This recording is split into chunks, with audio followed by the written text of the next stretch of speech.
उस आदमी का नाम देवता है जो अपनी सुविधाएं और अपनी संपदाओं को मिल बांट के खाता है। देवता अकेले नहीं खाते, मिल बांट के खाते हैं।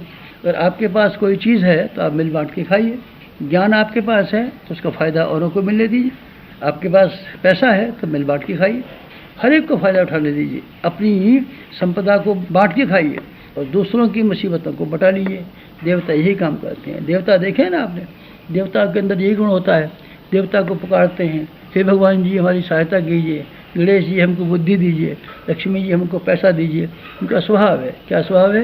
देते रहते हैं, देते रहते हैं। क्या मतलब? देते रहने का मतलब यह है कि अगर उनके पास कोई चीज़ है तो लोगों को बांटते रहते हैं और लोगों की मुसीबतों में हिस्सा बटाते रहते हैं। हमको बुखार आ गया, हम बीमार हैं, हे हनुमान जी हमारे बुखार को दूर कर दीजिए। करते हैं कि नहीं करते बात अलग है, पर आपकी मान्यता तो यही ना कि आपके दुखों में हिस्सा बटाएंगे, आपकी मुसीबत को दूर करेंगे, आपकी कठिनाइयों को ठीक कर देंगे। और उनके पास अगर कोई ज्ञान है, विद्या है, बुद्धि है तो आपको देंगे। देवता इन्हीं दो वजह से देवता हैं, आपकी मुसीबतों में हिस्सा बटाते हैं एक, और अगर उनके पास कोई वैभव है तो आसानी से बांट देते हैं। बस मिल बांट के खाने का मज़ा देखा आपने? इक्कड़ इक्कड़ इक्कड़ जो अकेला ही खाता रहता है वो पाप खाता रहता है। जो अकेला ही संचय करता रहता है वो आदमी पाप संचय करता रहता है। जो अकेले की खुशी चाहता है वो आदमी पाप संचय करता है। इसलिए हमारे यहाँ एक संयुक्त कुटुंब की प्रणाली है। सब मिल बांट के खाएंगे, मिलजुल के रहेंगे, हिल मिल के खाएंगे। कमाने वाला स्वयं थोड़ी खाता है, सब मिल बांट के खा लेते हैं। कोई बच्चा है, कोई बीमार है, कोई बुढ़ा है। बस ये जो पारिवारिक वृत्ति है इसमें वसुधैव कुटुम्बकम की मान्यता जुड़ी हुई है। वसुधैव कुटुम्बकम की मान्यता क्या है? आत्मवत् सर्वभूतेषु। आत्मवत् सर्वभूतेषु क्या है? एक ही है। आप दूसरों की मुसीबत में हिस्सेदार हो जाइए एक, और अपनी सुविधाओं को बांट दीजिए। हो गया आत्मवत् सर्वभूतेषु और हो गया वसुधैव कुटुम्बकम। ये सारे सिद्धांतों का निर्वाह इसी तरीके से होता है। इसीलिए आपकी कार्य पद्धति में और आपके चिंतन में ये बातें जुड़ी रहनी चाहिए कि हम किस तरीके से मिल बांट के खाएंगे और दूसरों की मुसीबतों में किस तरीके से हाथ बटाएंगे।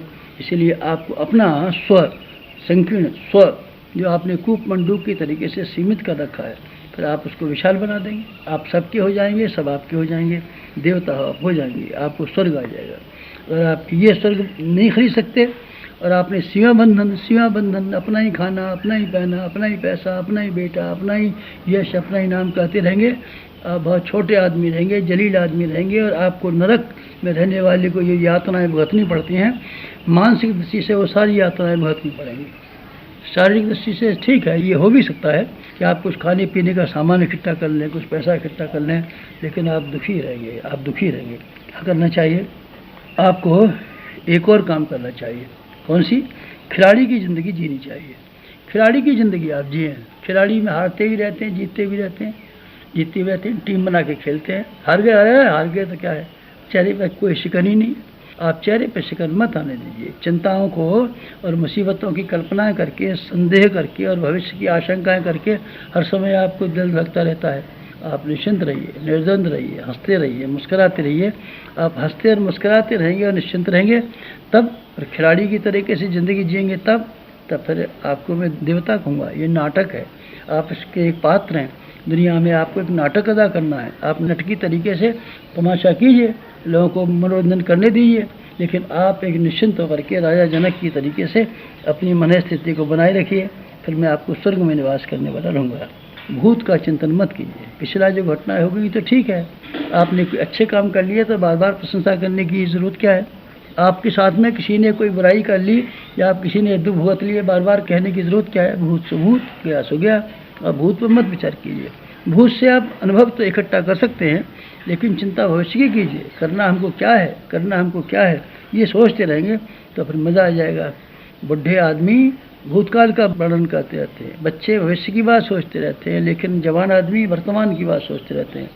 आपको वर्तमान क्या करना चाहिए, आज का दिन आप किस तरीके से बेहतरीन बना सकते हैं, अगर ये विचार आपके जी में आ जाए, फिर मैं आपसे ये कहूँगा कि आप स्वर्ग में निवास करने वाले आदमी हैं।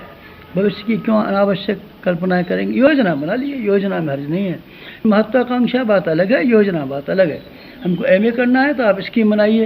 एमए नहीं हुए तो मर जाएंगे, एमए नहीं हुए तो नाक कट जाएगी, एमए नहीं हुए तो बात बिगड़ जाएगी। क्या बात बिगड़ जाएगी?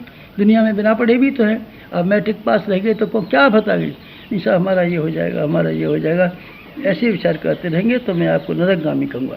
स्वर्ग में रहने वाले अपने वर्तमान का ध्यान करते हैं, भविष्य की तैयारी करते हैं, भूतकाल को भूल जाते हैं और खिलाड़ी की तरह ज़िंदगी जीते हैं।